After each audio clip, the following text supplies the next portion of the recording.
to broadcast on the radio. There'll be some music and some random talking in between, and then eventually the whole thing will just end. Wow, there you go. That was Say Aha by Santo Gold. And I've got some important, exciting news for you listeners. This is Adam and Joe, by the way. I'm Adam. Hey, I'm Joe. And the exciting news is that at the end of last year, right, there were rumours in the press that Santo Gold, who we just played, had changed their name to Santigold. They changed the A to an I. Right, these were just rumours, and they were found out to be incorrect.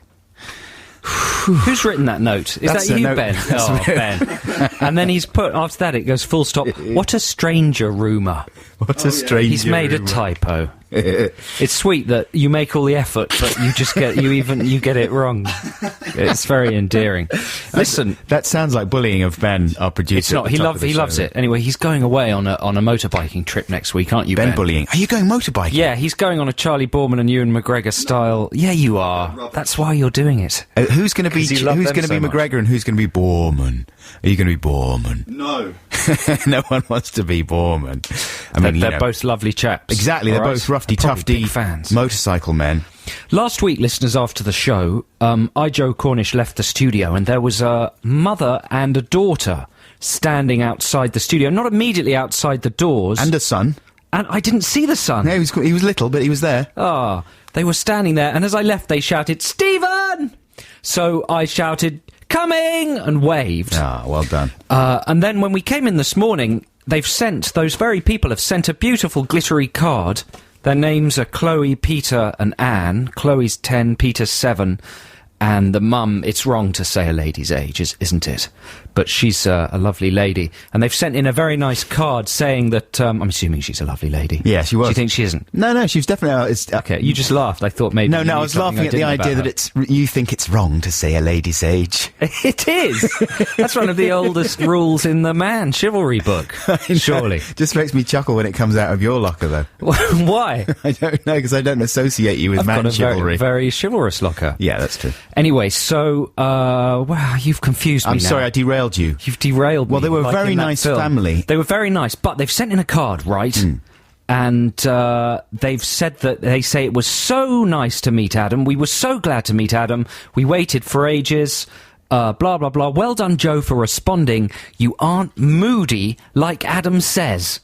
I've never told called them- you moody. You told them I was moody. No. I'm imagining the conversation now. Oh, Adam, you're brilliant. Joe said coming, but then he walked away. And Chloe, Peter and Mum, Anne, I walked away because I'm so humble. Yeah. I just didn't think they were there for us. I thought they were maybe waiting for someone else. Right. And just happened to pop in a casual passing Stephen. To go over to them and go, "Hi, how you doing?" Like Adam did, That's not would have what I been did. so arrogant. Hi, fans. How you doing? Hey, how you doing, fans? What do you want? Autograph, a chat? Maybe you want me to sit down and have a cup of tea with you? Hey, don't crowd me, all right? Hey, get that little boy That's away what's from me. happening in Adam's brain, whereas my brain was going, oh. I don't know. Security, what the hell's this little boy doing? Get him away from me, for Christ's sake. That's what you would have done. You Yeah. would have started holding on to them and struggling with them Yeah. and shouting, "Get off me! Get off me!" Look, I've just done a 3-hour radio show. You think I haven't got better things to do than to talk to people in the street? So I wanted to make it clear to Chloe, Peter and Anne that it was purely my humility that kept me from assuming that you were there to see me, and what an extraordinary display of Adam's out-of-control arrogance. that I would hang around and chat. Driven by a blast of ego across the pavement. No, it was genuinely really nice to meet you, chaps. was. And you missed out on Peter's little jacket. Is he called Peter? Yeah. He had a jacket very much like the one you used to have in the 80s, when you painted things on the side, your sort Yes. of Top Gun jacket. Yes. He had lots of insignia. lots of badges. And emblems and stuff. Yeah. Cool. He was great. I missed out. They've drawn a lovely all little great. picture of the big British castle there. Anyway, thank you so much for that. Yeah, guys. well, listen, folks, what a show we've got lined up for you. We've got a Song Wars. We haven't done Song Wars for ages. No, it's an exciting Song Wars based on attempting to write the ultimate 80s track. Plus, hopefully we're going to have some more Juvenile a bit later in the show. We've got Text the Nation, of course, and lots of great music. Dyslexic. Okay. Plus, we've got a test. Yeah. Oh, have we? Yeah. Dyslexia test? Yeah. Well, that's for later on. Right now, here's some music. This is, I love this one. I didn't choose this, though. This just happens to be on the playlist. Psychedelic Furs with Love My Way. That sounded to me like a duet between Gary Newman and the Thompson Twins. That's what they were like, the Psychedelic Furs. Were they? Yeah. I would have liked them more at the time if I'd known that. They were very good. I mean, they predated... Actually, they were around about exactly the same time as Newmanoid. And predated the Thompson Twins a little bit, that track, I think. He's got one of the great new wave voices. He's a little bit like David Bowie meets Clint Eastwood. Is that what that would sound like? I went to see Gran Torino. You liked Gran Torino? I did. I liked it a lot. I mean, people love that film. It's just got an overwhelming number of 5-star reviews. People say it's the best thing he's ever done. Yep. You didn't find it a little cliche? No. No. It was playing off his heritage. It was playing off what we know about Clunk. That's all Clunk does throughout the whole film. The thing I like about Clunk Eastwood, right, he famously only does 2 takes. Right. He won't entertain any more than 2 takes. If you haven't got it in 2 takes, you haven't got it.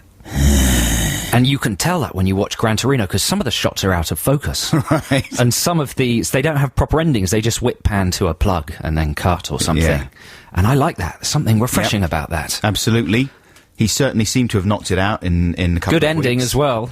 We don't want to spoil it for anybody. I thought the ending was good. You couldn't see that coming from the very, very beginning of Gran Torino? No. Like everything else in Gran Torino? No, I couldn't, actually. The best bit about it, I thought, was Jamie Cullum at the end, the Jazz Hobbit. Well, I bought that in as a free play the other week because they sing a song, Jamie Cullum and Clunk. And Clunk has sung a lot in his career. So it's too much, it sounds like. He's sung a lot in westerns, but yeah, he's amazingly croaky. He's really croaky. He can barely get it out. The song, that is. Right. And you get the feeling that someone must have said, like, Clint, maybe he started off singing the whole song himself. It's this kind of jazz standard. Is it a jazz standard, Gran Torino? No, I think it's a Callum composition. Oh, is it? Well, it's a nice song. Anyway, I get the feeling that maybe Clint wanted to sing the whole thing.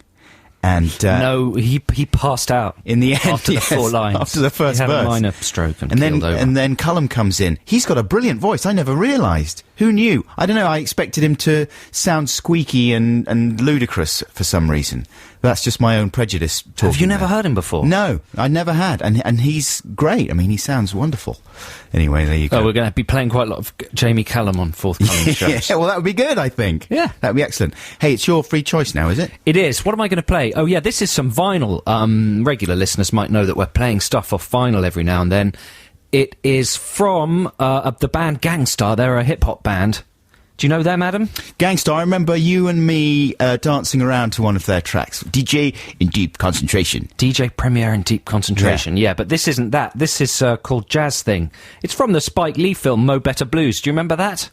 Yeah, I found it very cliché. No, I'm joking. Did you? Yeah, it was good. And it's like a kind of history of jazz that Guru's going to give you now. Ooh. Backed by some extraordinary mixes and cut-ups by probably the best DJ in hip-hop, DJ Premier. In my opinion. He's in Deep Concentration. Well, he is right here, and this is not only funky, but it's educational. That's my favourite mix of things. That should be taught in schools as well, shouldn't it? Yeah, so listen carefully, class. This is Jazz Thing. What a brilliant free play by me, Joe Cornish. That's what you were saying right the way through the song. I was. I mean, what a great choice. It sounded great. Everyone's enjoying it in the studio and just sort of doing their own thing and reading the papers. Joe's just sat there, and then halfway through he goes, I mean, this is a very good song, isn't it? This is a really good song, and it's a very, this is the mix of this song that is not played very often. Yeah. And I brought it in, and I'm playing it. And then I said that everyone else in the studio, particularly Adam, should try and, take this in and try and match it with their own free play choices. I'm really going to try. Try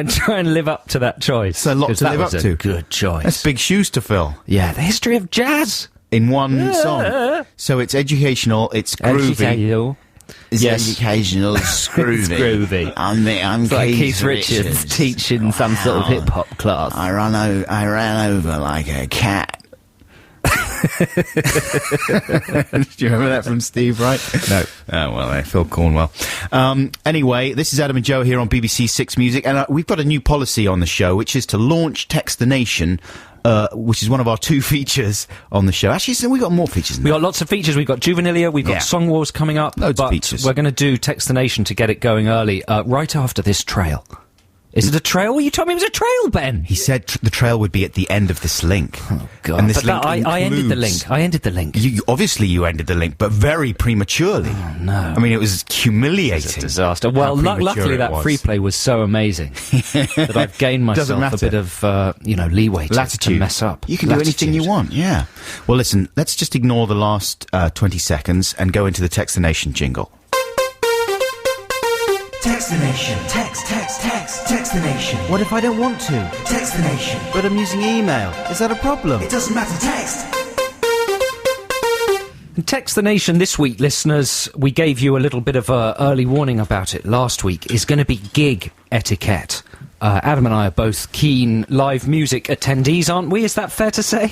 I'm keen when I've got the... I haven't been Yeah. to a gig for a long time. No. We go to gigs a lot. We go to gigs all the We time. go to gigs all the time. We love them. Yeah. And we've got strong opinions on how people should behave at them. Absolutely.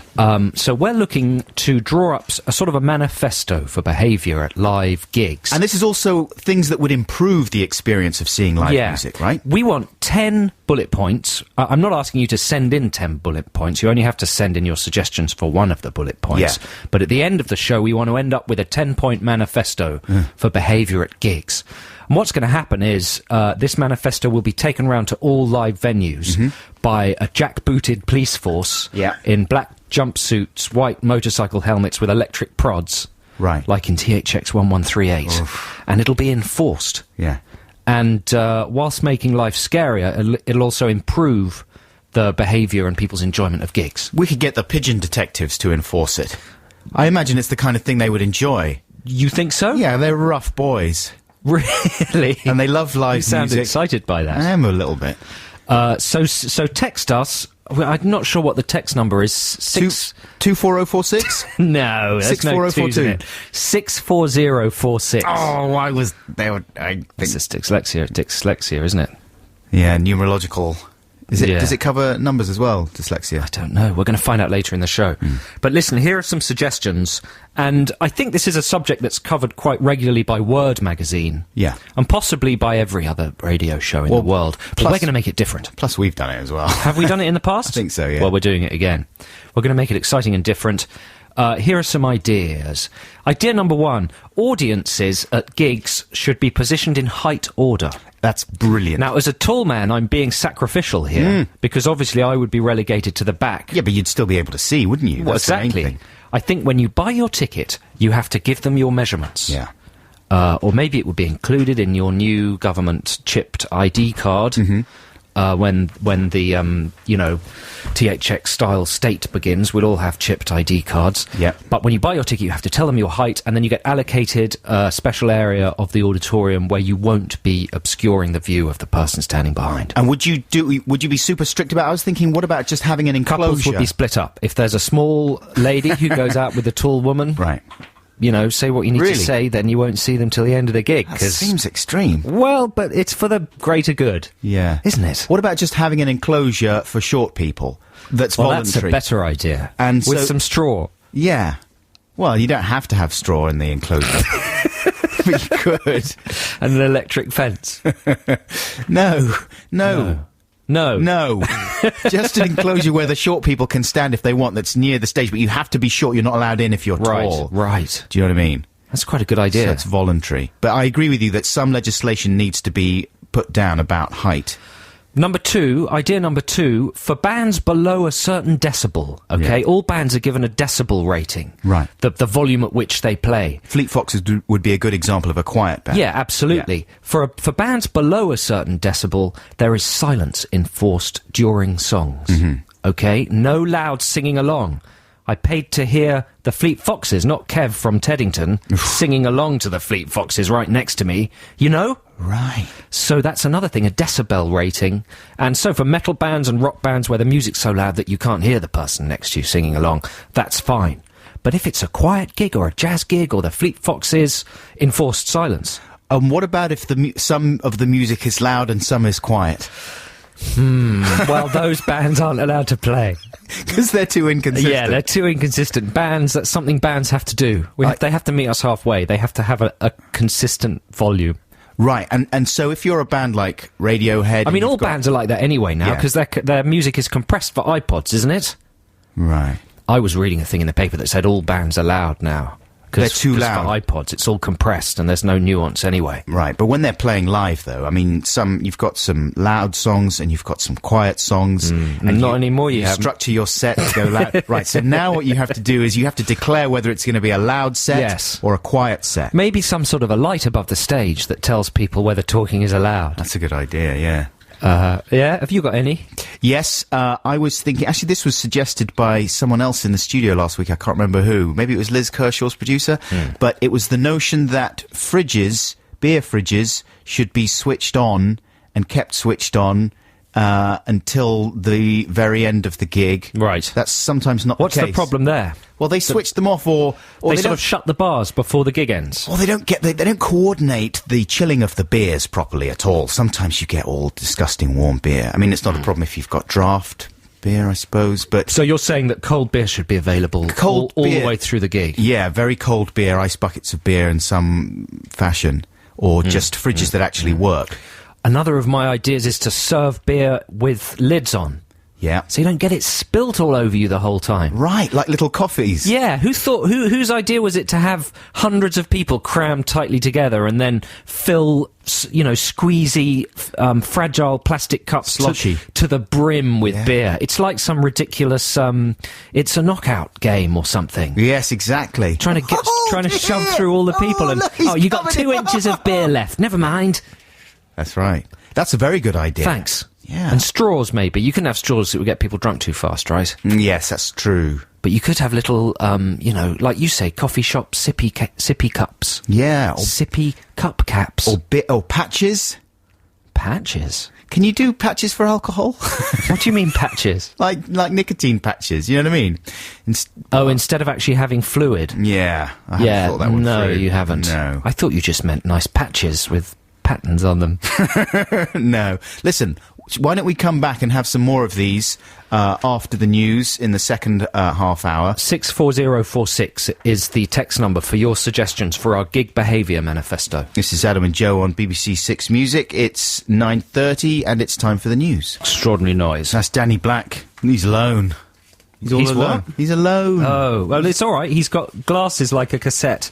Have you seen that picture? No, let's have a look. Ben, our producer, puts little pictures of some of the bands to give us a talking point. And this guy, Dan Black, has got a pink cassette, and he's cut a triangle out of the middle bottom so that it sits on his nose, and he's looking through the spools as if they're glasses. That's quite good, isn't it? That's brilliant. I can't believe no one's done that before. I know. Wow. That's amazing. Well done, Dan Black. Very good. It looks slightly precariously balanced. You have to stand very still. Maybe yes. he's put little, ear, what are they called? Ear things. What are the things that hold glasses onto your ears called? Arms. Arms. On them. Fingers. He has a nice face, though. I mean, you can't see the eye part of the face because it's obscured by the cassette. But he looks like a handsome man, and he's got a nice haircut there. Yeah. He's fashionable. It says apparently he's done a wicked cover of the Notorious B.I.G.'s Hypnotise, which is on YouTube. It's a fun fact supplied by Ben on our fact sheet. It's all happening. And I like the fact that... excuse me, I'm getting a bit emotional about it, Ben. I like the fact that... I was going to say something so banal, I'm not even going to say it. Go on, say it. I like the fact that the aspect ratio is correct on the picture. It's not squashed. Sometimes you print out pictures, they're a bit squashy off the internet. This one is just right. Noted from last week. Yeah, thanks very much. Now, listen, folks, we often get a lot of eggcorns sent in to us because it's something that we've talked about previously on this programme. And there was a couple that made me chuckle that came in this week. And just to remind you, an eggcorn is a misheard word or phrase, right? I mean, I think they're called eggcorns. I think we may have got the definition slightly, not wrong, but not accurate enough. Right. I think there's another level to it, because some people have emailed us in about that as well, that it has to, it's something about it suggesting, oh, I don't know. I wish I'd never started saying this. Yeah. Let me think about it. I'll come back to you. I bet you do. I mean, that was disastrous. Disastrous bit of radio there. But no, it comes from the fact that if you mishear the word acorn, you might think that it was the word eggcorn, right? So, in a similar vein, well, here's some examples that'll make you understand if you don't already. This is from Johnny X. brackets, Johnny X. Will Baxter. And he says, in fact, I think he's the Johnny X ages ago that sent something in that he Really? suggested... If you're going to call yourself Johnny X, don't put... Well, no, we your called him full Johnny name. X because, Oh, right. because I think Will Baxter ages ago suggested a blow-dry clip, the clip of the bad accent. Oh, yes. Which we played, and we've... Josh Hartnett. Yeah, and we forgot what his name was. We called him Johnny X. There we go. So it's Will Giving Baxter. him a cool new name. Yeah. Anyway, Will says, my friend just told me that he was going to Portugal for some respite. I didn't know how relaxing That's that would good. be. That's like rest is a delicious snack. Yeah. And he's having a little bite of it. So he means respite, obviously.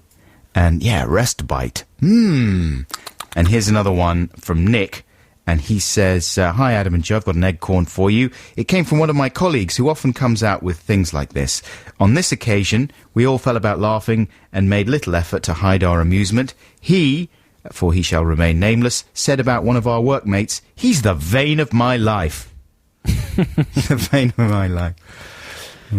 That would mean he is your lifeblood, wouldn't it? Yes. It would mean he is... I'm saving you here.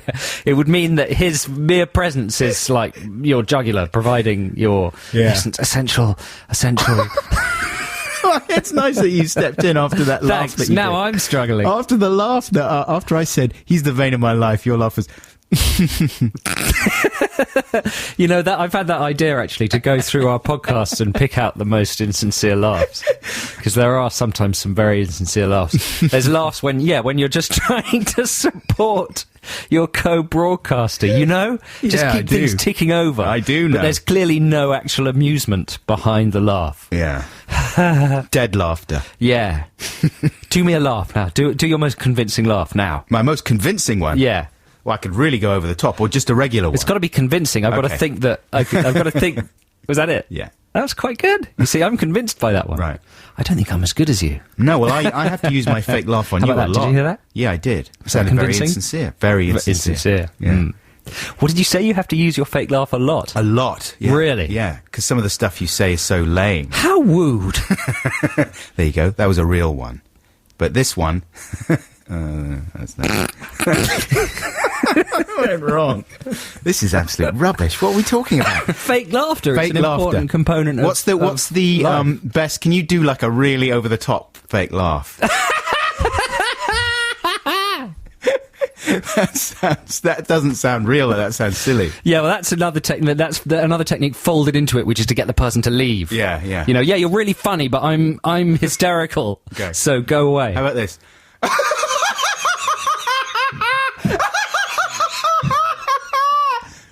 Does that sound real? It sounds like a kind of Victorian era laughing policeman. Right. It's like a Sort of a effects. BBC sound effects record. Yeah, Yeah. yeah. Quite good though. Yeah. Didn't you think? Yeah, I think you've got a fake laugh that goes kind of like that. It has a high note at the I end. know the one you mean. Yeah. Yeah. That's laugh. I know that's one of your fake ones. That's I was laugh. like, it's so funny. It's just I 5F. can't laugh. Yes. Yeah. Exactly. Anyway, I'm exhausted. Should we play some Marvin Gaye right now? This is What's Going On. what is going What on? the hell's going on? Yeah, that's an American soul singer called Marvin Gaye. Is he actually gay? He isn't, no, and that's proved by the fact that there's an E on the end. Oh, right. Do you know that's... did he even put that E on the end? I think he did. Because he didn't want people to think he was a homosexual soul singer. That's a shame. He was very insecure. Right. Well, it was a different time, wasn't it? Yeah. In the old days. Should we have Song Wars? Okay, then. It's time for Song Wars, the war of the songs. A couple of tunes by a couple of prongs. Which will you vote for? Which one is the best? We're putting our songs to the listener test. So check it out. It's time for Song Wars, and if you're a new listener, this is the part of the show where Adam and I go away. There's more to it. Don't get excited. We're not going to leave. We go away and record songs based on a theme, and we do them entirely ourselves using our laptops, and then we battle them. We're going to play you both songs, my song and Adam's song, and we invite you to vote for the one you like best via email. Is that right, Ben? It's no text votes are allowed, are they? No, you have to vote via email. The email is adamandjoe sixmusic@bbc.co.uk. And next week we will announce which one has won and play that one, and it'll be like crowning the king of music. And then neither song will ever be heard ever again by anybody ever. No, that's true. Someone asked me if we were going to do a Song Wars Volume 2, because we did a Song Wars Volume 1 iTunes album, but there's no plans currently for Volume 2. Well, we're going to release them in some way. We're going to figure that out. Yeah. But anyway, this week's theme was the ultimate 80s song. Right. Because we've observed that the 80s is all trendy again, with acts like La Rue, and that's the only one I can think of at the moment. Empire of the Sun. Yeah, the kind of 80s thing is very much back in vogue. So we thought we might try and cash in on that. Kids. By writing the most sort of quintessentially 80s songs we could, right? Yes. And the only stipulation we had was that it should feature a spoken word passage, right? Yeah, exactly. We observed that as one of the tropes of 80s songs. Yeah. A little sort of spoken word bit by the singer. So I'm tossing a coin, heads or tails, Adam? I call heads to go first. It's tails. You go first. Okay, my track, listeners, is a kind of attempt to recreate Trevor Horn era ABC. Oh, wow, that's ambitious. I know, it's a bit overly ambitious. I was trying to, squeeze out of GarageBand Trevor Horn style, and for younger listeners, Trevor Horn had a very sort of bombastic orchestral style. And the ABC album, Lexicon of Love, is probably the most extraordinary work out of that style. So I was trying to recreate that sound, and I was trying to do a Martin Fry impression. This is basically an ABC song. Yeah. And just to understand what's happening in this song, you've got to kind of think of Martin Fry, the lead singer of ABC. He's in his house or maybe in the studio, and he's singing one of his over-the-top 80s lush funk ballads when he's interrupted by his backing singer or girlfriend with some petty domestic concerns, and things go downhill from there. Wow. So this is just called Incredible Song. So here's song number 1, Incredible Song.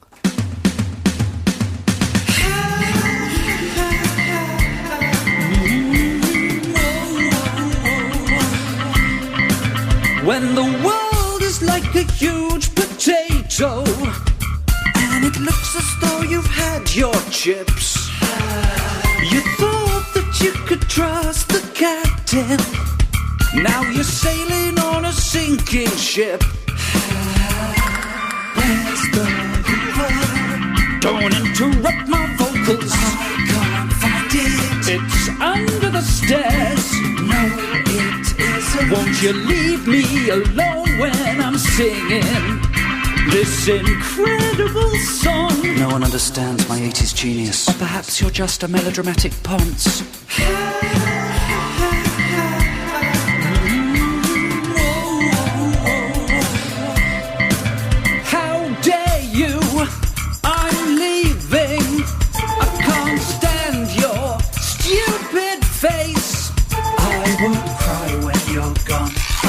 And your songs. I'm amazing. You are average. But you're pompous. It's just my style of singing. No, it isn't. You called me a ponce. Okay, I'm sorry. I'll stay if you say that you love me and my incredible song. Okay, I love you and your incredible song. Good, because I'm hungry. Now make me mighty. Wow. There we go. That's just a glimpse into the domestic problems of an over-the-top 80s singer. That is extraordinary. I mean, Thanks. That's overwhelming. The thing is, that was sincere. You can actually sing. That's a thing that you have over me in the whole Song Wars thing. And so it not means, sure that that's true. It means you sung a very nice ballad for your lady wife on Valentine's Day. Yeah, it was a little histrionic. But anyway, for vocal stylings, you nailed Martin Fry. I mean, that's very nice of you to say. That was amazing. I have nailed Martin Fry. Yeah, I'm sure. Everyone would like to, in his gold lame pants. I went for someone whose vocal stylings I thought that I could approximate a little more easily. I went for Phil Oakey. Ah, good choice. But he's hard because he kind of sings quite low, so I thought it would be easy, but actually it's difficult to make it sort of punch through the track.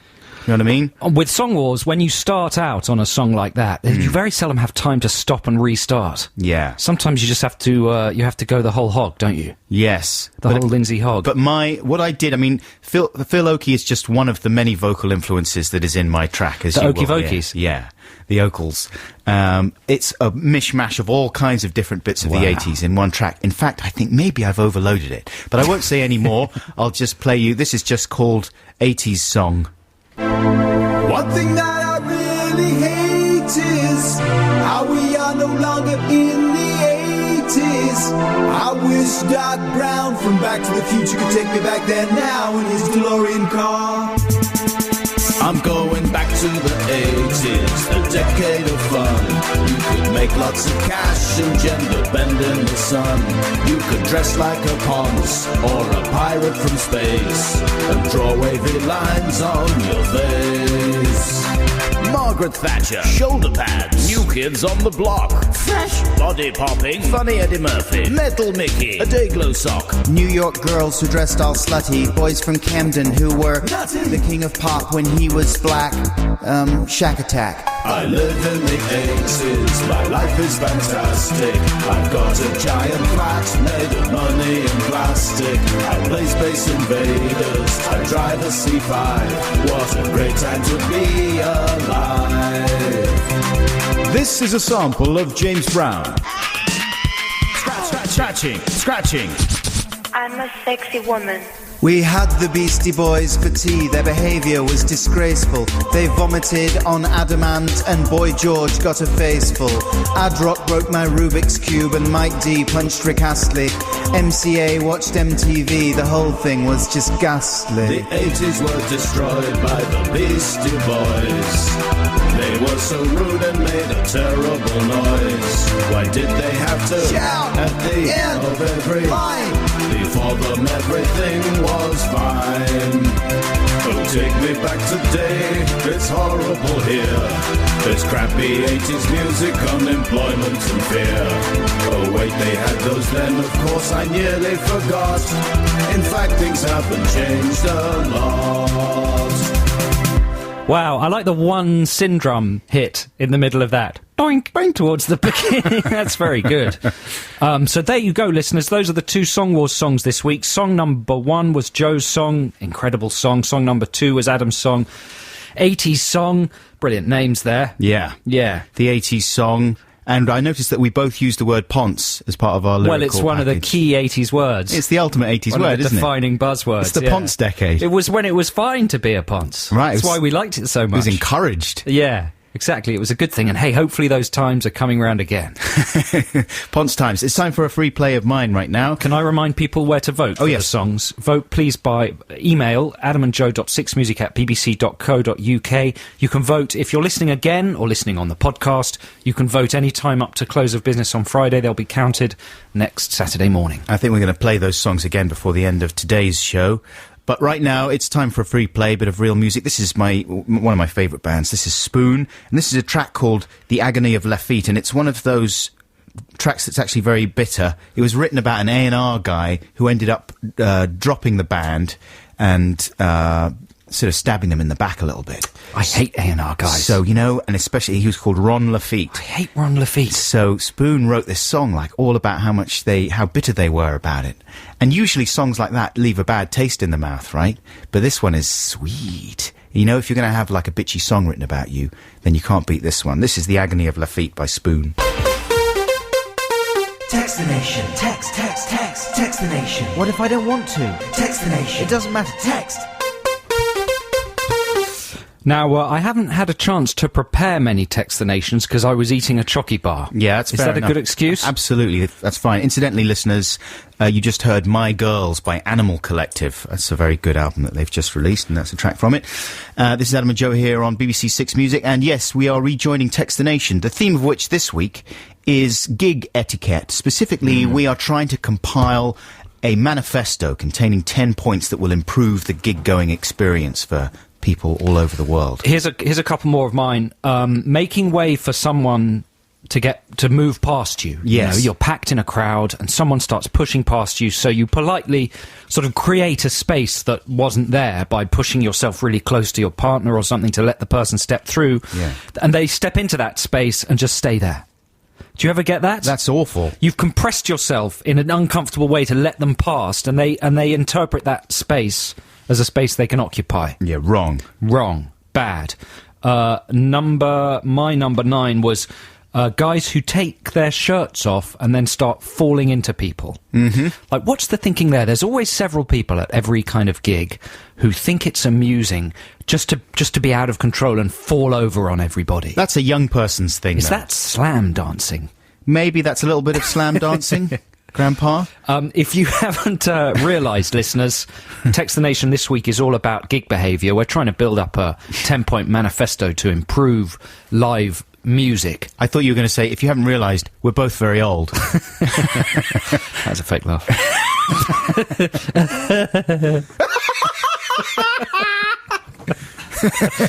Oh dear.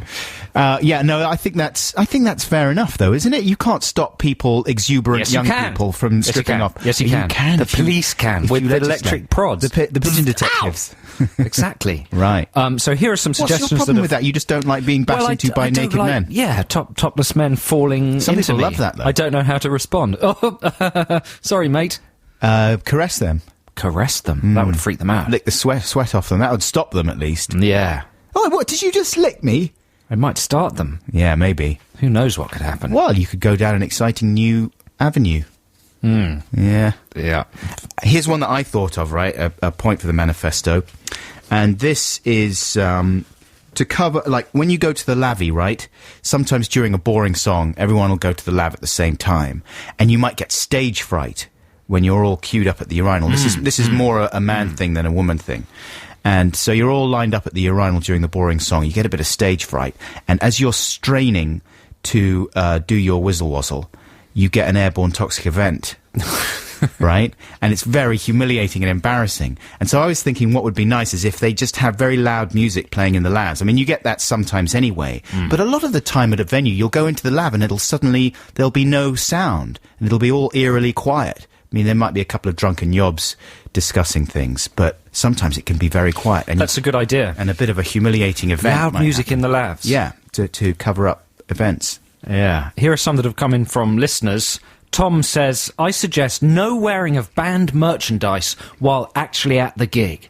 It really annoys me when people wear a T-shirt of the band who are playing as if they're trying to stake their claim for the band and make sure that everyone else knows they're the biggest fan. It does seem a bit redundant to actually wear the shirt at the gig. Do you think? Yeah. Doesn't it make you just a super fan? I suppose it. I mean, there's nothing wrong with it. I wouldn't get annoyed about it. Well, Tom's annoyed. Tom's furious. Tom, I think that's a good suggestion. Yeah, you reckon? Yeah, I think the point of this manifesto is just to be a bit sort of... fascistic. Yeah, just a little bit. Right. Here's one from Amy in London. She says, my suggestion for gig etiquette would be no snogging. Or no over-the-top snogging, at least. There's nothing worse than getting stuck behind a couple really going for it. This happened to me at a Radiohead gig years ago and nearly ruined their rendition of Airbag. I like the fact that she says that you're allowed sort of snogging, but no over-the-top snogging. Because that gives the police something to do. Heavy petting. Yeah, they just watch. And then at a certain point, when things sort of step over a slightly nebulous line, prod. Bzz. I guess, what would that line be, though? What, like hands down pants and things like that? No, that's not really snogging, is it? I think just in your world, maybe it is. I don't know. I think that's up to the police's discretion. That isn't snogging, is it? No. That is up to the police's discretion, right? Yeah. I think when it gets a bit too erotic. Right, when they start drooling and the eyes are closed and their heads are all winding around. Yeah. And maybe moaning as well. Is like that? That's funny. That's Clint Eastwood getting a snog. Do you agree with that one, though? No, I think it's... What's wrong with snogging? Come on. You like it. I like a bit of snogging. You should move a little closer to the snogging Certainly. couple. I'll try and get in there. So your trousers are brushing the lady. I'm trying to squeeze between them and get a snog myself. Pop your tongue in just in case they don't notice. Hang on a second. You went too far. Why? I wouldn't do that. Because you're suggesting I would go in and pop my tongue into someone else's mouth while they were snogging. Well, we've heard about your toothbrush activities. We know your oral hygiene standards are low. Yeah, well. Ash from South Pems says big fat hairy blokes must remain fully clothed at all times. That's a very good... I mean, that's a good rule just for life in general, when it gets hot and stuff, you know? Melanie in Stretford says, hi, Adam and Joe. I think no ponytails allowed worn high on the head at gigs. Therefore, no flicking it in the face of the person behind. Oh, yeah. A lot of these just have to do with being in a crowd. Well, exactly. If you're going to stand in the mosh pit, you take your chances, you know what I mean? You can't legislate for that. I think that's an area... Within the mosh pit area, maybe there should be clearer definitions for where that area is. There should be a zone, a mosh zone. When you go into the mosh zone, you are not covered by any of the regulations. It's a little demilitarized zone and you can just go nuts. And you can break all of these rules. That's a good idea. But outside the mosh zone, you will obey the manifesto. Good idea. One last one from Johnny. He says, no taking photos or videos on mobile phones. Oh, that's, well... Where do people put those videos and photos? The people who, like, film a 3-minute section of a concert from the middle of the crowd in what's presumably pretty bad MP3 quality audio. Yeah. What do they do with They those? put them on YouTube. And then if you're a fan of the band, if you're a super fan, you'll go and you'll type in the name and you'll just get loads and loads of rubbish MP3s of them playing their Seems song. a bit pointless. It is totally pointless, completely distorted It's sound. very modern. It's very modern. But I guess you get a little thrill, I suppose, to watch it. Not anymore. No. Banned. Banned. Good. Banned. That's something the world can If you've live got with. a contribution for our gig etiquette manifesto, please text us on 64046 or email adamandjoe.6music@bbc.co.uk. Ben, are we just about to play What I Am by Edie Brickell and the New Bohemians? That one, right? Was this on an advert, like, ages ago in the 90s and stuff? Don't know. We could make him skip it. Yeah, because you weren't you going to start doing that, going through the playlist? I've forgotten to do that. Do we not want to play that? Let's play it anyway, because, I mean, it was a fun... People liked it, right? We want to make people happy. You like it, right? Yeah. Did you pick it, even? No. Yeah. Let's hear it. Maybe it's improved with age. This is What I Am by Edie Brickell. I mean, that's like a quintessential 90s sound, isn't it? Wouldn't you say? Yes, That reminds me of Friends, the TV show, and coffee bars, and indeed, on into the noughties, it reminds me of Apple stores, you know, the Apple Mac computer stores. Yes. Where they have loads of people wandering around, being individuals, thinking of what they're when they're going to update their blogs and making appointments for the Genius Bar. Going to the Genius Bar. The Genius Bar. The thing that makes me laugh is that, I mean, they don't chuckle when they talk, when they actually refer to each other as geniuses. No, they take it seriously. None of them crack They a have smile. And I can't take it seriously. Every time they say, oh, you're going to need to see a genius, I just laugh. They do good courses there, though. Right. Yeah, a friend of mine's doing a Photoshop course. It's like a quid or something.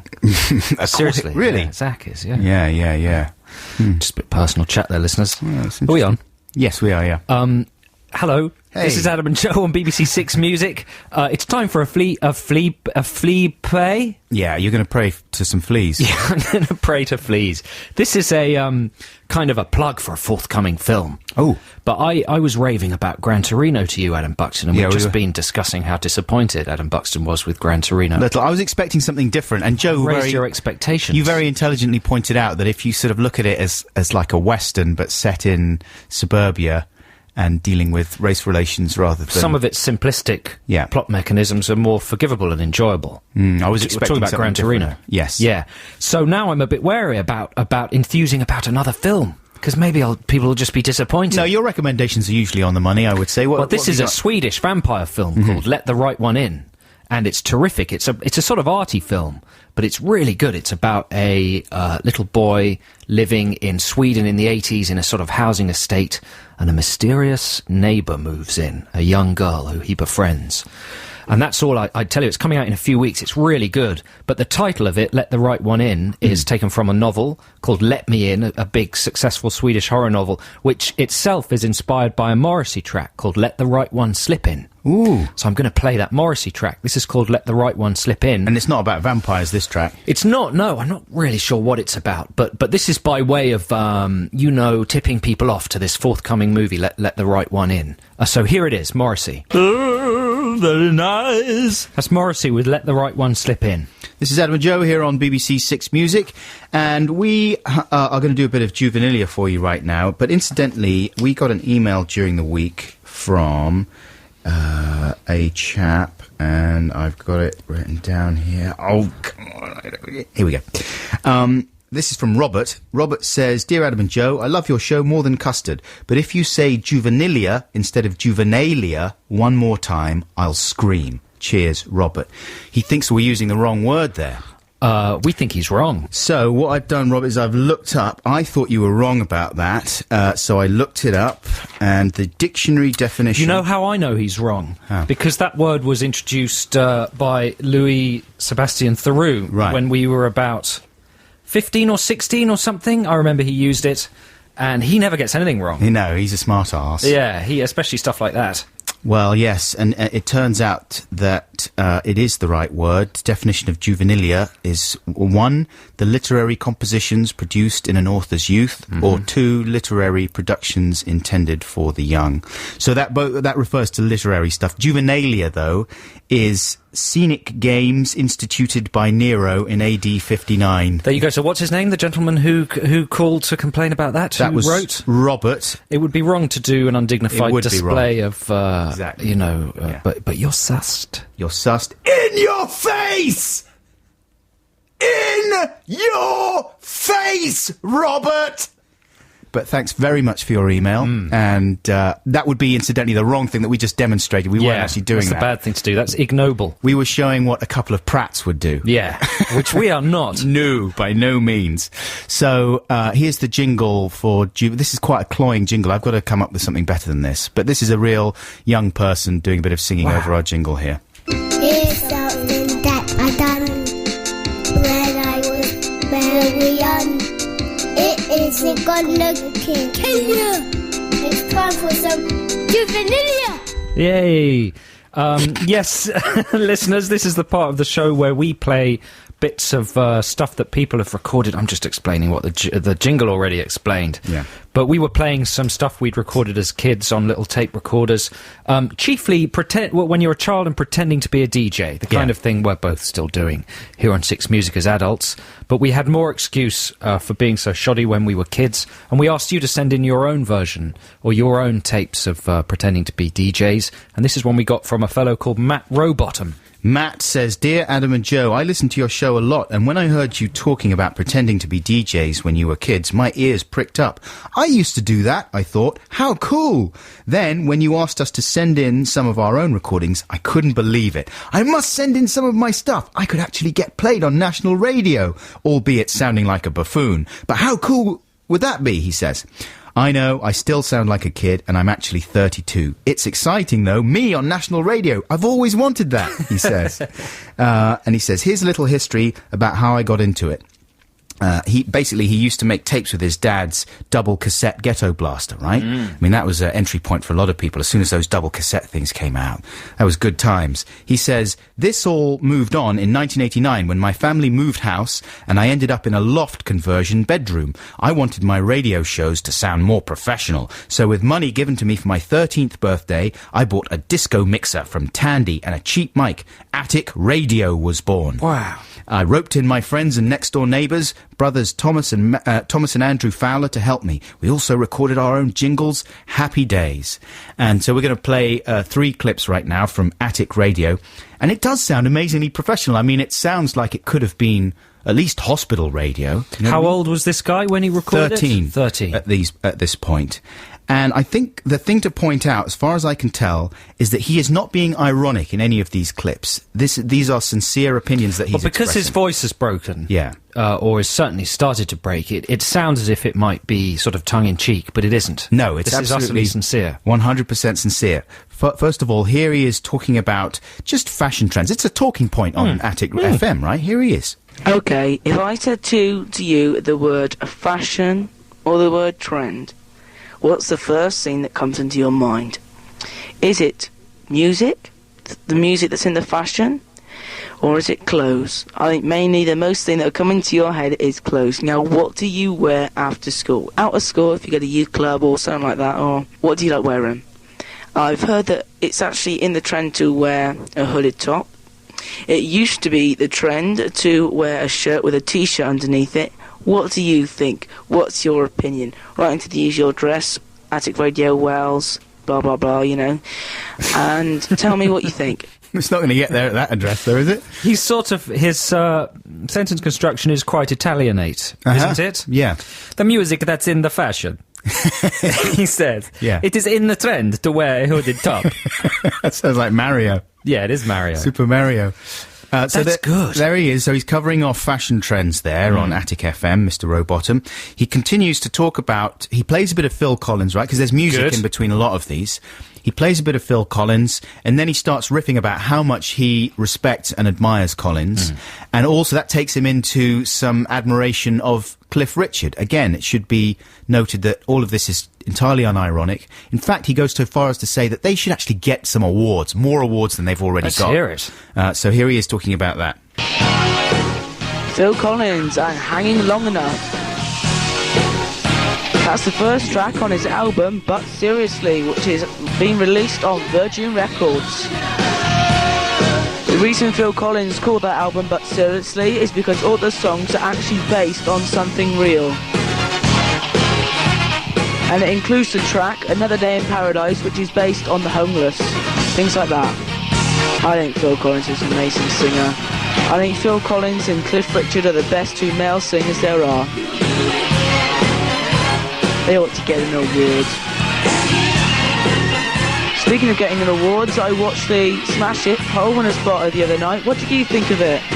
Kylie Minogue, almost #1 in the worst dresses. Cool, the stuff she's wearing now, she is totally weird. Scandalised. Some of the awards that people got, they really deserved it. There you go. He sounds a little bit sarcastic in that one. He does, but he's not. I swear to you. I think he's being... Matt, you can tell us if we're completely misreading the situation. But if he's going to play Phil Collins on his show, right, and he genuinely seems to love and admire... No, you're right. Collins, it's got to be sincere. He's dead sincere. He wants them to get more awards. And Kylie Minogue, he's scandalised. What is she wearing? I never realised all those tracks on that Phil Collins album were based on real things. They're all based on something real. And that one was based on the homeless. Stuff like that. Yeah. Yeah. Finally, here he is, still riffing on the awards, the Smash Hit Poll Winners Party thing that he saw. And he's talking about the fact that Paula Abdul has won an award for her video with the dancing animated cat, which he's delighted about because he always knew that Abdul was going to be big. Here he is. One of the awards, I think, was given to Paula Abdul, and it was actually for the song Opposites Attract.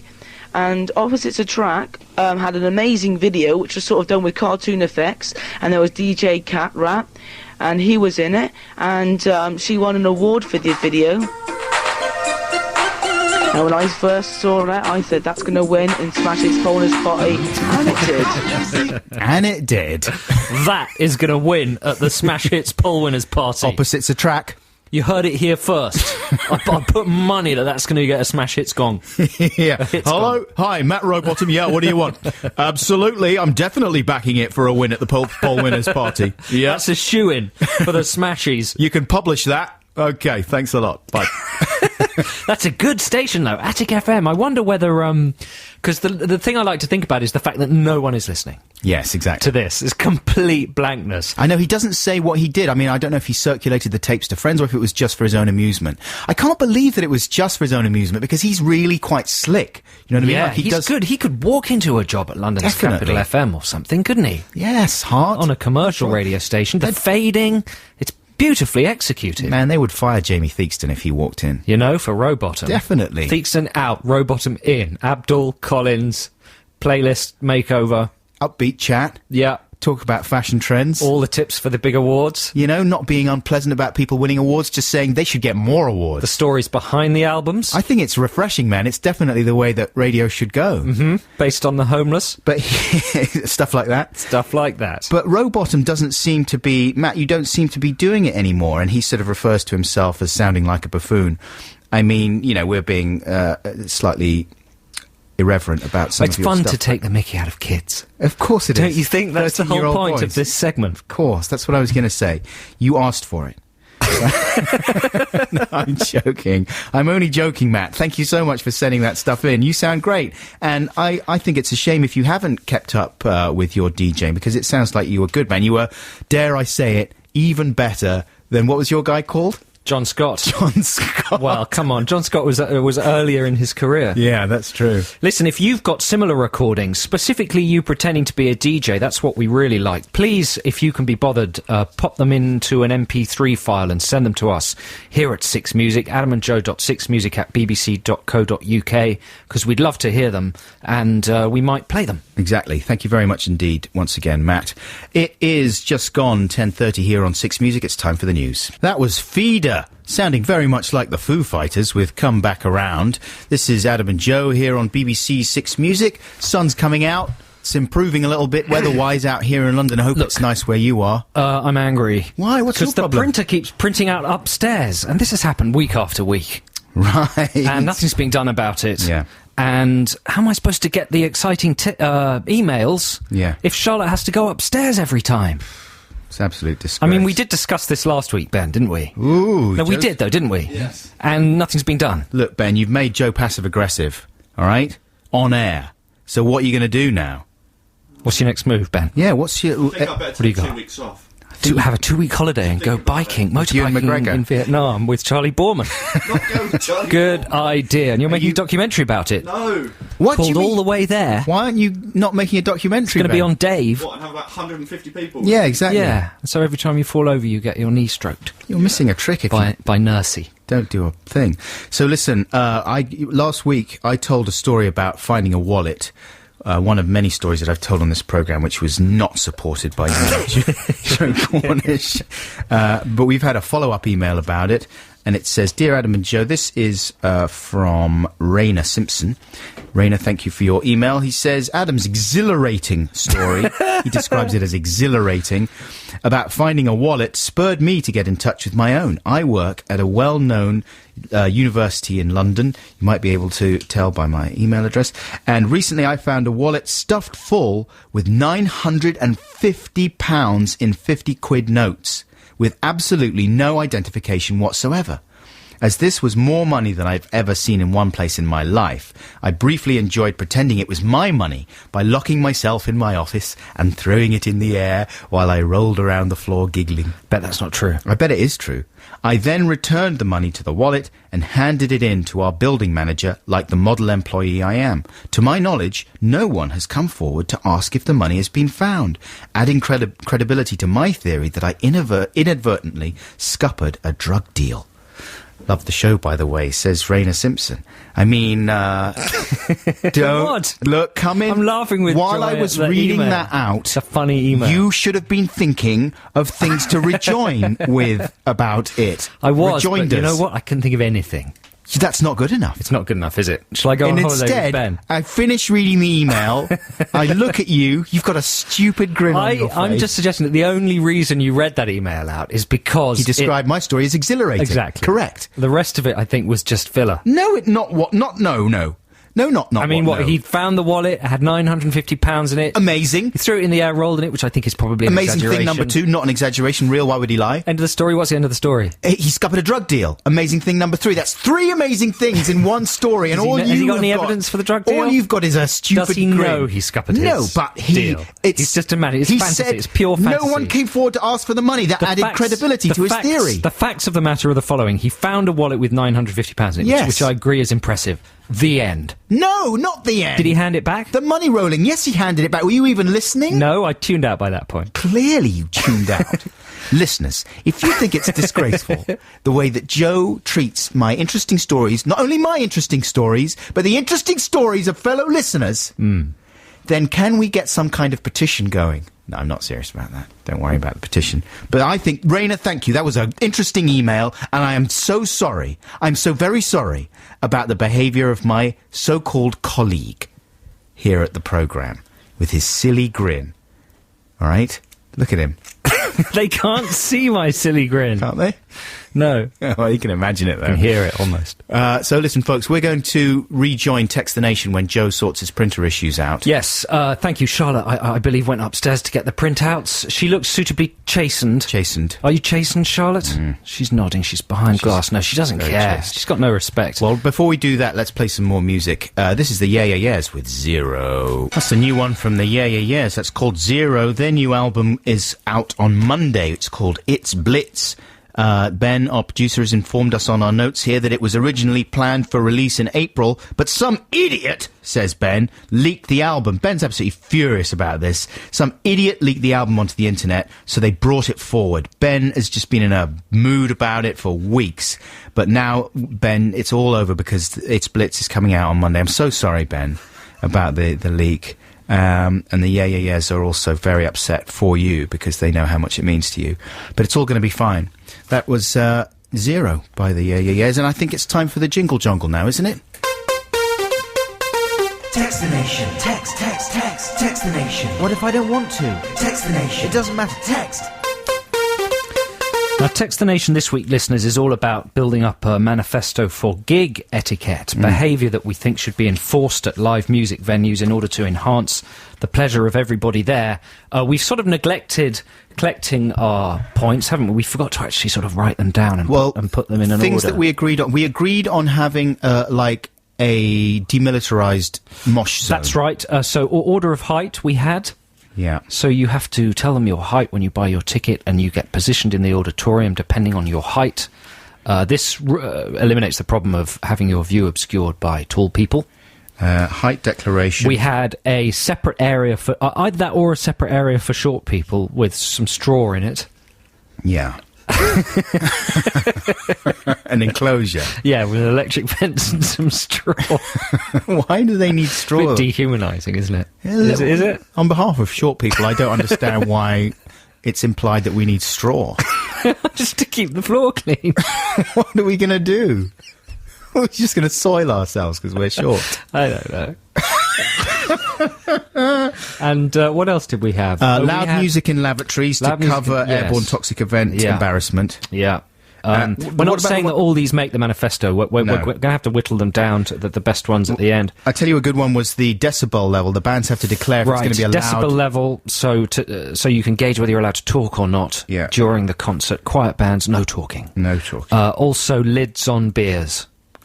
I mean, do they not serve cans anymore at these places? Because cans are good, because you can't really spill a can you? But then I suppose you can lob, health and safety reasons, maybe you can lob them and they're dangerous. If you compacted the can... and becomes a missile. It becomes a dangerous missile. Yeah, so there's a bit of a conflict there, isn't there? We want unspillable beer somehow. I got beer spilt all the way down my back at the Fleet Foxes gig. You don't even like beer.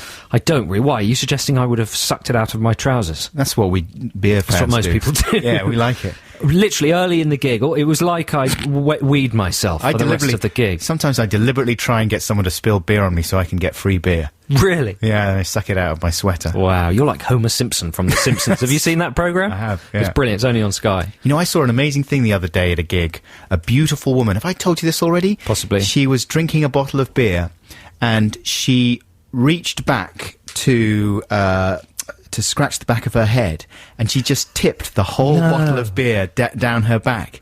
But she didn't notice, and it just cascaded down her beautiful lady ponytail, down the back of her lovely dress. Wow. She had no clue about it, and I didn't think it was appropriate to let her know, because I thought maybe she would be embarrassed, you know what I mean? That's a good idea for a spread in Men's Mag. Uh-huh.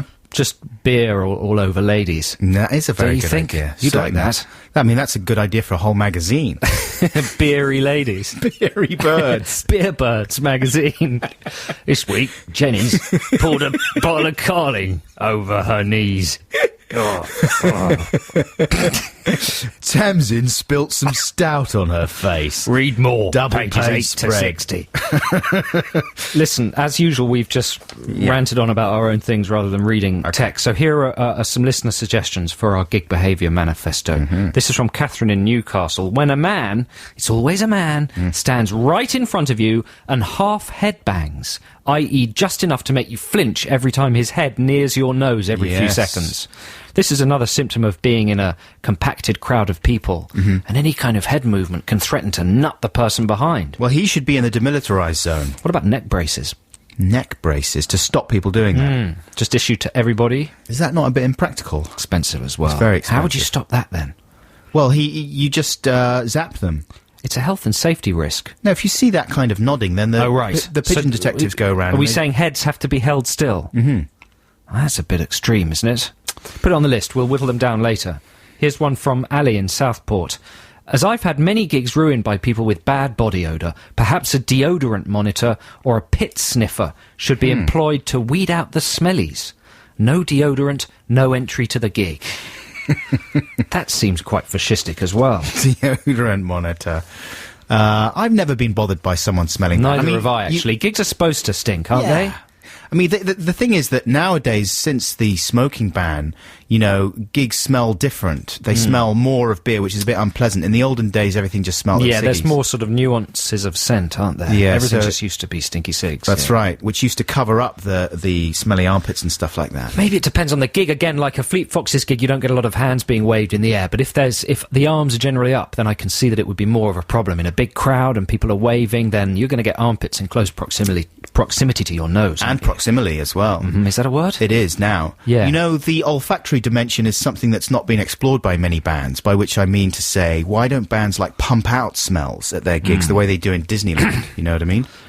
Yes. In Disneyland, they I'm sure pump bands out perfume. pump out some smells. During their concerts. The Hold Steady. Yeah. I'm sure they're pumping a lot of smells out there. But, you know, nice smells. Right. Has any band ever done that? I don't know. Don't make that noise. What sort of smell would they pump out? I don't know. The smell of fear or defeat, or no, you know what I mean. Like smell of defeat. I could imagine the Flaming Lips pumping out the smell of chocolates or something. Yeah, that's a good idea. You know what I mean? Yeah, well illustrated. Or buns. Buns. Yeah, sticky like buns. Baking smells. Something joyful. Yeah, like a folky band. They could smell. They could smell of something comforting. What would Radiohead pump out? Well, they chemically smells, you know. Right. Like, it's smells associated with heavy industry and alienation and computers. So how does this fit onto the manifesto? I don't know. Doesn't really, does it? No, smell. Just deodorant control, smell Deodorant control, yeah. Pop that on the list. Here's one more from Simon in Bath. He says, do not cheer at the sudden, but admittedly exciting presence of roadies doing their job before the band comes on. Yeah. Anyone who is able to confuse an ageing, bearded, noddy holder lookalike with the youthful sprites of today's modern bands should be removed immediately. But people are cheering because the appearance of the roadies means the band's set beginning is imminent. Sometimes it's ironic, sometimes it's a genuine mistake, and sometimes it's just anticipatory excitement. Right. But Simon's not having it. No cheering at the roadies. Yeah. More? Let's do some more after this next track, why don't we? And this is a Trail. It's a new track by the Trail Band. By the band Trail, that's exciting. The Trailers.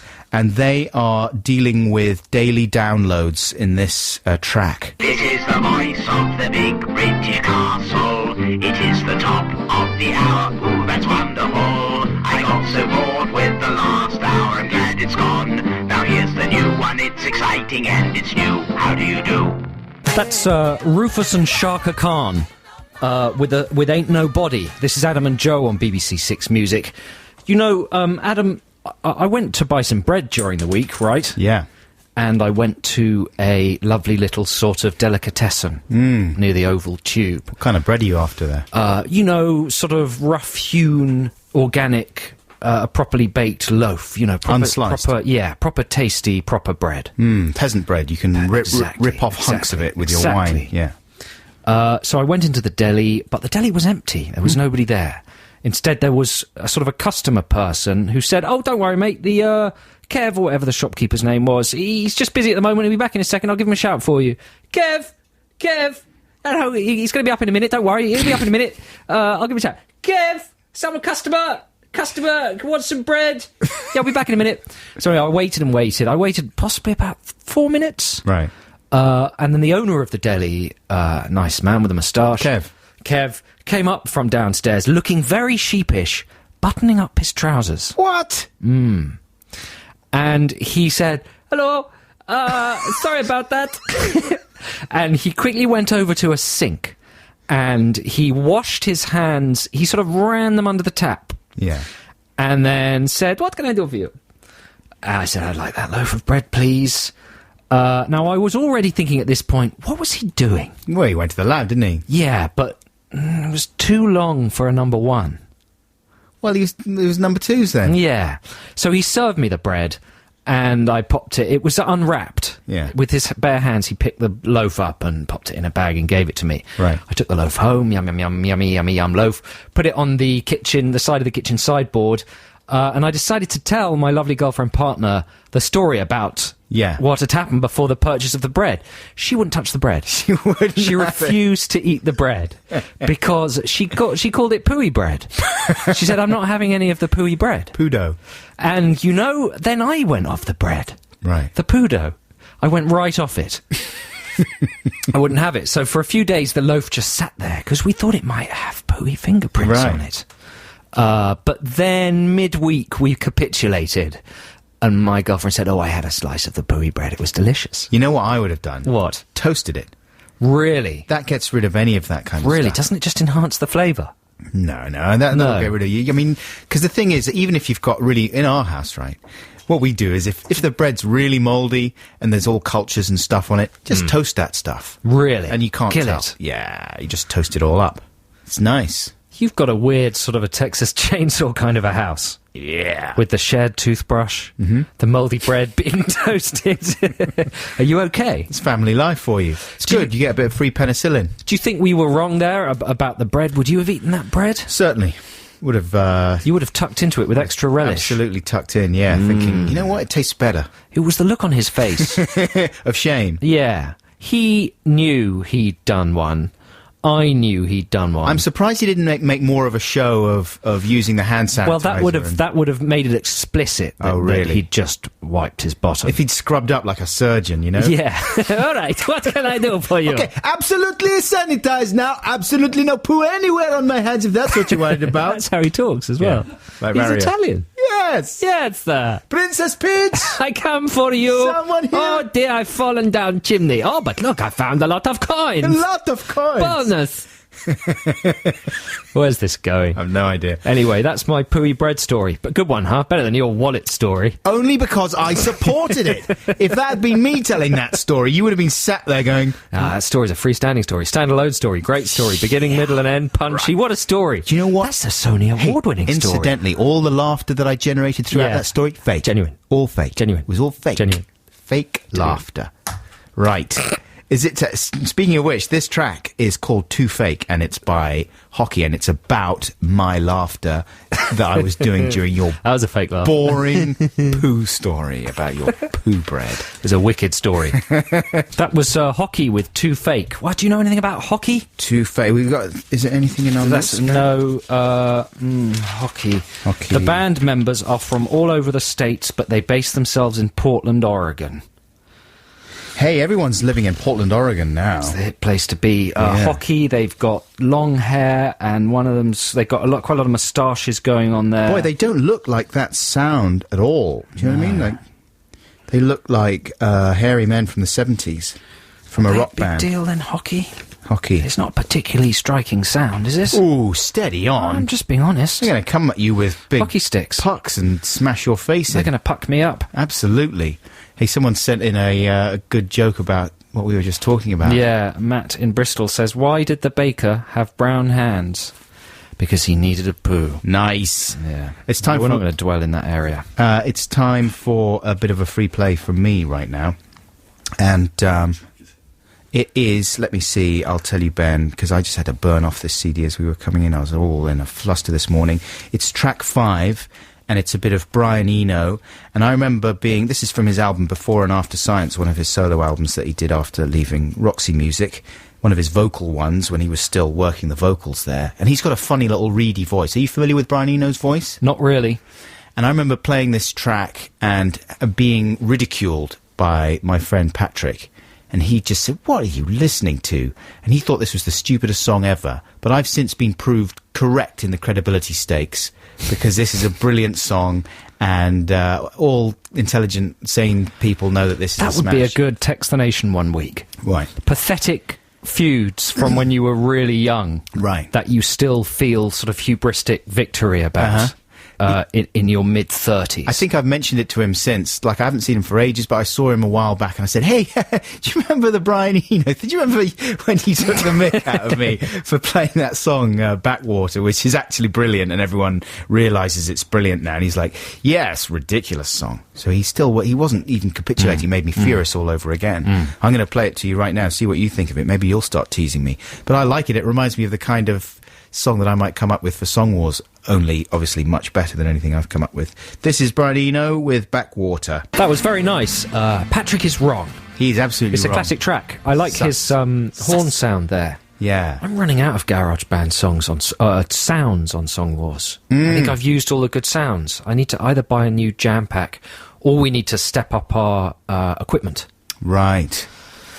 I'd like to be invited into a real studio with lots of equipment for one Song Wars one week. We have mentors, so we'd like to be contacted by professional producers who would, for free, let us come into their studios. I'm saying this as if we've thought about it. I got close, though, because, you know Chris Salt, the Salt Man? Yeah. He read my blog where I was talking about the fact that I was wishing someone from the band Landscape maybe would give me a call. You know, Landscape, they did the song Einstein A Go-Go, and Norman Bates were their big hits. But anyway, one of the guys in Landscape turns out to be a super producer. He produced the first two Spandau Ballet LPs, and he produced loads of people in the 80s. Amongst other achievements, he invented those octagonal syndrums. Wow. I mean, that was like, they summed up the 80s in many ways. Obviously, I can't remember his name, that would be too organised. But the Salt Man got in touch with him via his MySpace site, and he said, I think he's going to give you a shout. He might help you out with your track. I was really excited. But it never happened. I would have been very angry as well. Would you have been angry? I would have been, well, I would have thought it was unfair. I thought it's legitimate to seek outside assistance. I think if we do it, I think we should both do it. So you have to declare it? I think you have to declare your outside interests, yeah. Right. Yeah, but that would be good one week if we both had production help. We could have new sounds. Who knows what would happen? It'd be amazing. But what if Martin Fry calls you up one week and we've already started our songs and he says, oh, Joe, I'd really like to help you with your song. Would you refuse him just because of the... I mean, I wouldn't begrudge you a little outside intervention. Oh, but I'd tell you. I'd call you. I'd say, hey, Martin Fry's got in touch. Oh, yeah. Yeah. Fair enough. Yeah, that'd be exciting. But we'll talk about that a bit later when we play the Song Wars songs again towards the end of the show. Yeah. But it's very exciting, isn't it, this week, because Michael Jackson's back. He's back. Jacko's backo. And he is looking... amazing. He's had a new lady's haircut. Very macho. And he's had a lovely old lady's hair piece there attached to his head. And he seems to have had... This is all speculation, by the way. This is idle speculation.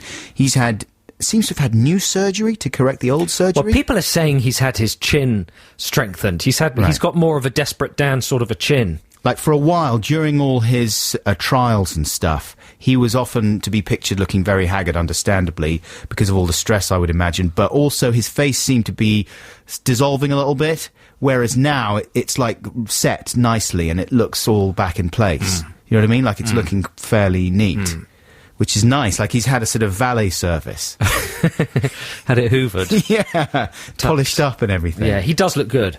It was an exciting press conference. Did you see the press conference? Yes, absolutely. Apparently, they filmed it themselves and then issued the film to the media outlets. Is that not true? Someone correct me if I'm wrong, but certainly the BBC report on BBC TV suggested, or the reporter noted, that this footage was taken by Jackson's people, not the BBC. So I think it was a very carefully stage-managed event to make sure that no one said anything untoward and to present... a sort of appearance of Jacko being absolutely at his best, loads of fans, lots of excitement, complete non-ambiguous comeback for him. Yeah. But has he, I mean, what is he, 51 now? 50. I mean, surely he's just going to break, isn't he? No, mate, he's a lot younger. Look, Clunk Eastwood, how old's he? 78, and he's making Gran Torino. 50, you're a spring chicken at 50 You reckon? these days. Yeah. People are going to be living to 150 pretty soon. That's true, isn't 50s, adolescence. He's going to be amazing. I saw Jacko live, but just I think the week after the first scandal broke. Yeah. When he was at Wembley. And it was very, very soon after the scandal had emerged, and he did that thing where he comes on stage and he holds a pose. You know, it's the first time you've seen him. Oh my God, there he is. He's got his hand in the air and his legs wide apart, and he's looking super cool. And he holds that pose for the length of time that the crowd usually cheer. Right. Which, up until that point, had been longer than any other pop star in the world could possibly hold a static pose. 6 minutes, 5 minutes. Wow. It's exaggerating, probably, but you know what I mean? A ridiculous amount of time. Yeah. In this concert, people stopped cheering after about 40 seconds. Right. But he kept the pose. He held the pose. Hoping that they might start again. Yeah, so there was about 2 minutes of silence before he went, woo, ooh, and it started. And then he flew off at the end in a spaceship. In a spaceship? Yes! Like, take that? Yes, and a big tank came out and it was going to shoot the crowd, but he put a flower in the end and it didn't. No, did and he? Lots of children in rags came up and... Is that really true? Yeah. Wow. Yeah, it was a heck of a stage show, and I got free tickets off of the producer of the Adam and Joe show at the time, so I thought I should see him. I thought this might be the end. Sure. To see him live. So this was amazing. what, like 15 years ago, 10 years ago? He can lean forward further than any other human being. Right. Well, he's got big clown shoes. Exactly, with extended toes, so he's got increased leverage. That's right. That's the secret. Yeah. Anyway, listen, are you going to go and see him? Wackles, no. If you were offered free tickets to the Wackles comeback gig, no, why not? Why? What would be the point? Because he's an amazing megastar. It's like seeing Howard Hughes live or something. No, I'm not interested. Really? I'm interested in his clown shoes. If you lean forward... He will do the leaning forward. If you could touch his little weird nose... against the floor and then stand back up and again. then pop back up. He'll arrange that. Yeah, I'd love to see it. Here is a little bit of Jacko from the time before, his image was a tiny bit tarnished when he was with the Jackson 5. Tiny bit tarnished. Little bit of tarnish on the old image. Rubbed it off. It's all right now. This is called Lovely One by the Jackson 5. What extraordinary revelation, listeners, has just occurred during that record. It turns out, and I don't know why he didn't mention this, but if you've been listening all this morning, we played our Song Wars songs earlier, and Adam's 80s song had a sample of a lady saying, I'm a sexy lady. I'm a sexy woman. Turns out, and again, this might not mean much to you if you're not a regular listener. If you're not a regular listener, what are you doing? But that was a sample of Siff, the Icelandic sexy supermodel. That's right. Who we've been engaged in a bizarre sort of exchange stroke ineffectual courtship with over the last few months. It turns out Adam's just dropped casually into the conversation that he telephoned her and spoke to her without saying anything to either Ben or I, who feel equal claim to Siff's affections. Adam has stepped out of all protocol, called her and recorded her voice for his song without mentioning it, and she's coming to see his gig on Friday. Yeah, that's true. What are you doing? Well, the thing is that I'm not organised for this, you see. I can't... the reason I didn't mention it before is because I recorded a lot more stuff with her that I was going to use in my track, the spoken word section. But my computer... This is exactly what we were talking about Martin Fry calling up. It's not the same, though, is it? It's like it's sexier. Yeah, I guess. Than Martin Fry calling. It was all completely appropriate. There was no, flirtation on the phone or anything. It was completely businesslike. There was. No, she's above that, Siff. You know, she's very mature. We better hope so. But, yeah, so when we play our songs a little later on, you'll be able to hear it there. But no, someone suggested that we get, someone emailed the show and said, why don't you get Siff on your 80s tracks, then you'll be killing two birds with one stone, you know, because we were going to do an Icelandic song for Song Wars. But then I would have got her on my track as well. Right. I mean, I think we should still do the Icelandic song. Sorry, do you think that was underhand? I wasn't underhand. I'm just I'm fine. I'm very happy about you and Siff. I'm not sure what your wife's going to think, but no, I'm happy about it. It would be exciting. I think Siff. There's a lot of potential with Siff. She's very talented. Yeah. Why don't you come to my gig on Friday and you can meet her? Maybe I will. Yeah. Yeah, there'll be a lot. You'll be busy setting up the show. Maybe. There'll be a lot of time for me and Siff to chat. That's right. Yeah, you won't have time. Especially when she sees us both in the flesh. She's seen that, she's seen some stuff that we've done on YouTube recently where we're looking fairly ropey, so I think she understands. No, but I look much better in the flesh. I'm not very photogenic, but when you actually see us in the flesh, it's like, it's amazing. Forget about Adam. Yeah. Look at Joe. Look at that one. Look at that big one up there. Hey, it's time for the news on Six Music. We are performing an intervention, listeners. This might make some of you angry, but we are having the stereophonics taken off. Well, it might be a good one, though. We didn't give it much of a chance. To the is it a new one? I wouldn't believe your radio. It's not an old... Okay, well, let's not play it then. Yeah. This is Adam and Joe on BBC Six Music. I'm still reeling from those revelations. The Siff revelations. Well, you know what we should do is play our Song Wars songs again, Ben. Have you got the Song Wars jingle there by any chance? Just to... Oop. It's time for Song Wars, the war of the songs.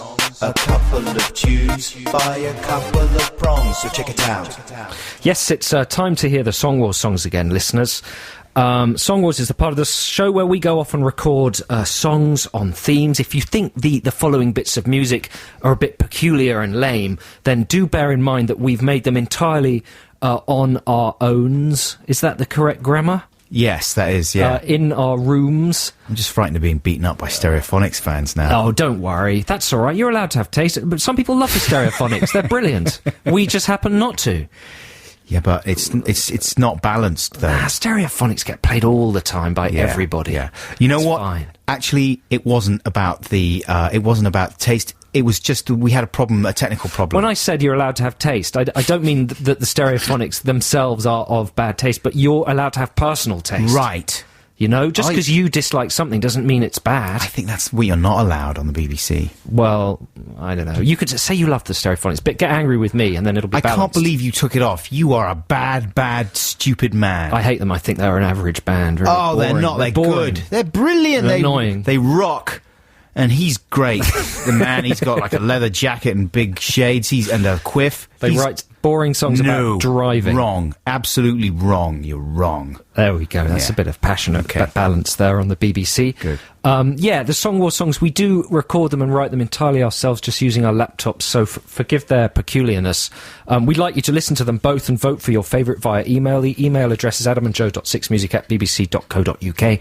This fortnight's theme, we don't really do it even fortnightly anymore, do we? Let's say this month's theme is then we only have to do it monthly.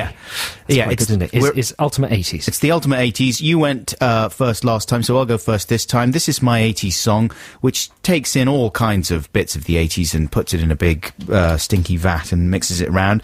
And also, if you listen carefully, you might hear our Icelandic friend Siff. Now he tells us as well. Okay.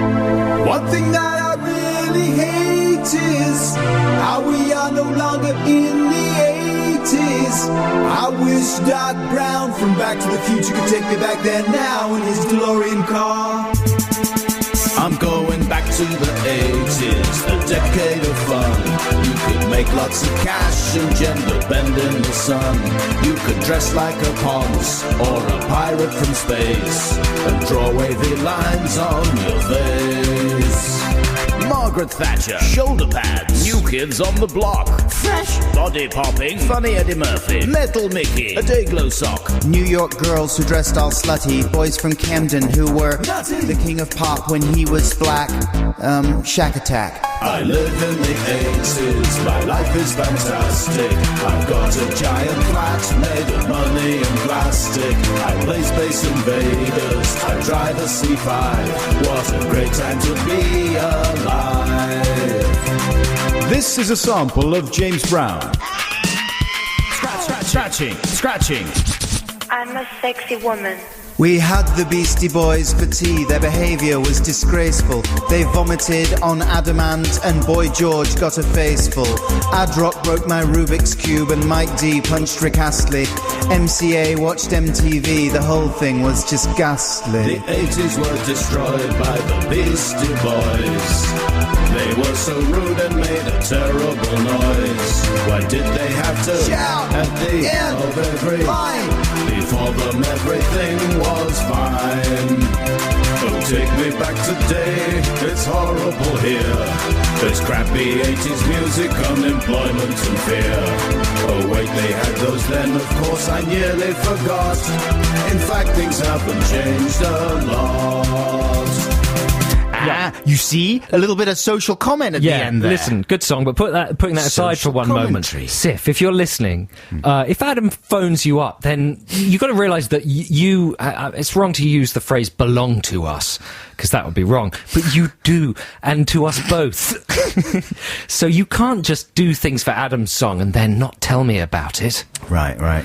She's ours, not yours. You are being creepy about it. I phoned her up in a very business-like way. It was all above board. How can you get a woman to say, I'm a sexy woman in a business-like way? She's a model, that's what she does, that kind of thing. It's acting. It's just acting. That was very good. That was song number 1. What's that called? That's called the 80s song. The 80s song. There you go. The email address to vote for that one is adamandjoe.6music@bbc.co.uk. My song's called The Incredible Song, and it's an attempt to imitate early 80s ABC, the Trevor Horn era. And this involves Martin Fry having an argument with his backing singers about a Hoover. This is called The Incredible Song.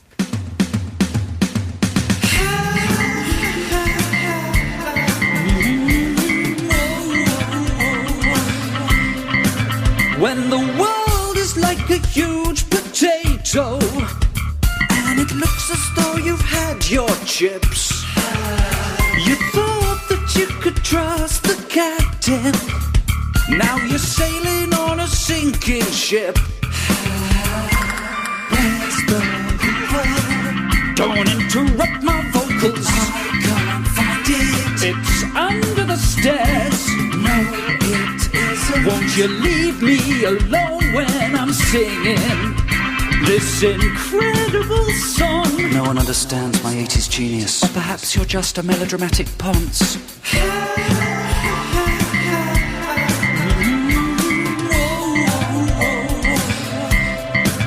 How dare you? I'm leaving. I can't stand your stupid face. I won't cry when you're gone. I hate you and your songs. I'm amazing. You are average. Got your purpose. It's just my style of singing. No, it isn't. You called me a ponce. Okay, I'm sorry. I'll stay if you say that you love me and my incredible song. Okay, I love you and your incredible song. Good, because I'm hungry. Now make me mighty. You see, Siff would have performed that female backing part so beautifully. You should have called her up. She would have been happy to do it. I wouldn't have stepped out of line in that way. Wow.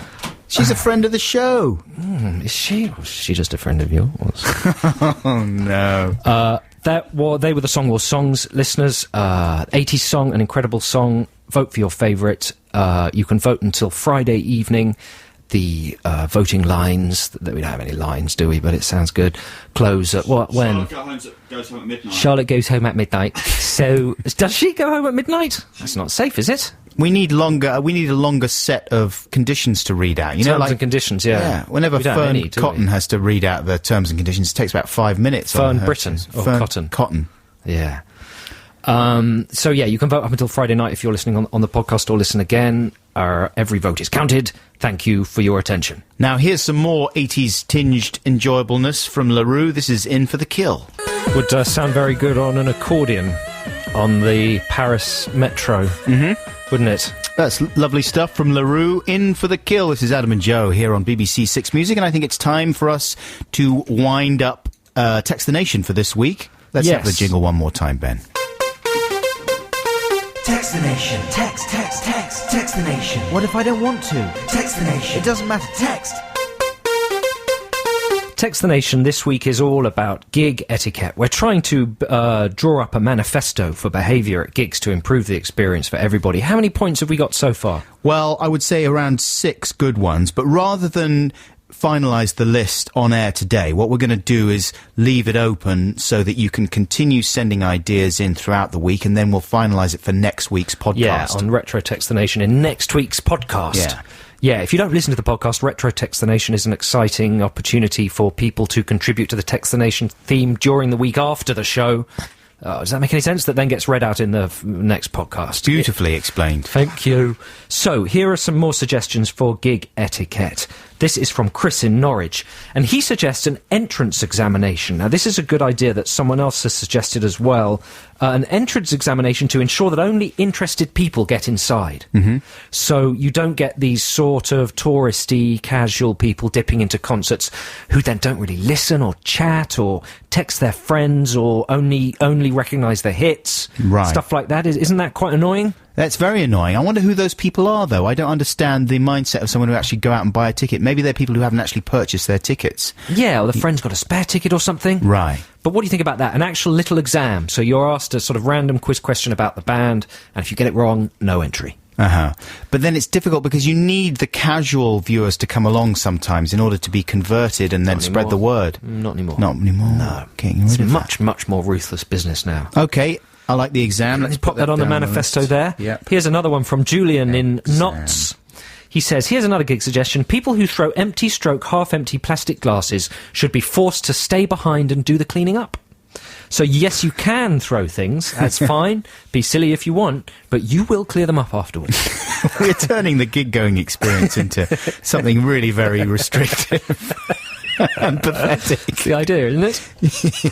Yes. So if you're found littering... Yeah, that's the whole THX 1138 thing. It's a sort of future world. You! Orange hair! Silly T-shirt! Citizen 749, stay behind for cleaning up cups.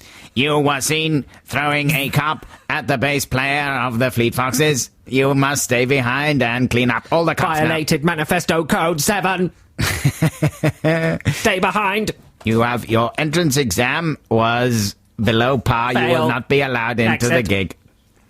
Very good. Here's another one from an anonymous texter. Your armpits stink. It's frightening. Somebody who has not sent their name in says, I love the idea of a demilitarised zone. You should note that this zone needs one rule, no complaining. Now, the idea here was to have a militarised and a demilitarised zone. Mosh zone. Yeah, so there was a zone where you could behave anarchically, but outside of that zone you had to be very quiet and polite and just stand up. To be honest, I don't know why I've highlighted that text. I think I may have made a mistake. Well, what were they going to say? That you could do... Let's not get involved. I think it's a non-starter.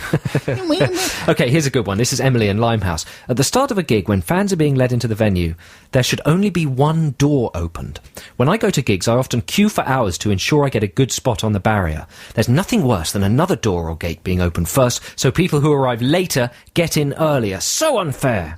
So basically, your position on the floor is linked to how early you turn up. Yeah, it would take a lot longer to get everybody in, of course. Oh, well, you know. Great pains, great gains. Is that an expression? No, I just made it up. Great pains, great gains. From Silence. Sage Guru Cornish. Yeah, another one? Yeah, go on, give us one more before we wrap this up. Oh, gosh. Okay. Here we go. This is from Lee. He says, I think all venues should have circles painted on the floor in which you must stand alone. In the circle, why? There is a stand which holds headphones and a graphic equalizer, so you can experience perfect sound to your liking, and a drink holder. It also has nodes. I don't know what nodes are, but it must have them. So the other thing you could do, Lee, is remove the band and stay at home. Yeah. Well, no, what he's talking about doing his own personal sound mix on the audio. Yeah. That's quite a good idea, though. That It's a bit like, you know, in Disneyland, the 360-degree cinema, where they have to have rails in case you get dizzy and fall over. Sure. It's a bit like that. Or someone else suggested lecterns. Yeah. Like, what are you doing with the lecterns? Well, everyone has a lectern, so you've got something to lean on. It would have a cup holder, and you'd have your graphic equalizer there as well. Oh my goodness. This is getting quite a long way away from the actual point of going to a gig, though, isn't it? Yeah, but that was taken as read from the beginning. Right, of the Text the Nation, I think. So, yes, just big, comfy, first-class style seats. Why not? Yeah. Could do. I don't know. I like the idea of a painted circle. Because because you could electrify it. And then if you stepped out of it, it's going too far. It's like Tron, isn't it? Like Tron. Thank you very much for all your texts and emails, and you can keep them coming in during the week if you're listening to this on Listen Again or on the podcast, and you might get your communications included in Retro Textination in next week's podcast. Confused? There's no need to be. Just download the podcast and it'll all become clear. Right now, we have a trail for the lovely Nimone. Check it out. Teenage Fan Club there with What You Do To Me. This has been Adam and Joe on BBC Six Music. I'm assuming this is our goodbye link, isn't it, Ben? Yeah, thanks very much for listening, and a huge thank you to every single person who emails and texts. We do read every single email, as we keep telling you, but it's true, we get them sent to us at home, and usually on a Thursday. I really enjoy it. Yeah, and we I appreciate... put a good couple of hours aside and Definitely. read every single one, and we listen to every clip and look at every picture that people send. So if you've sent something and are getting annoyed that maybe you're being ignored, it'll be just because we haven't had time to mention it on the show. We will have very much looked and enjoyed and appreciated it at home. Yeah, and all the care and attention that goes into the messages. You know, we get really quite involved messages a lot of the time. Yeah, which is why we end up in complicated situations with some of our listeners. Sorry, I'm sorry. I'm sorry. Get on the train now. Go back to my family, and my wife's going to beat the living heck out of me for the whole weekend. Yeah. I think she and I should both be there on Friday, just to make sure everything is above board. Yeah, I think I should have the electric sticks as well, the prods. Oh. We should introduce the gig manifesto for your gig on Friday. We could get the electric six to hold the electric sticks. Yeah. That would be good. Imagine the sheer voltage. Yeah, so listen, we're going to have a lot to talk about on next week's show then, aren't we? Yeah, well, maybe. Absolutely. Maybe not.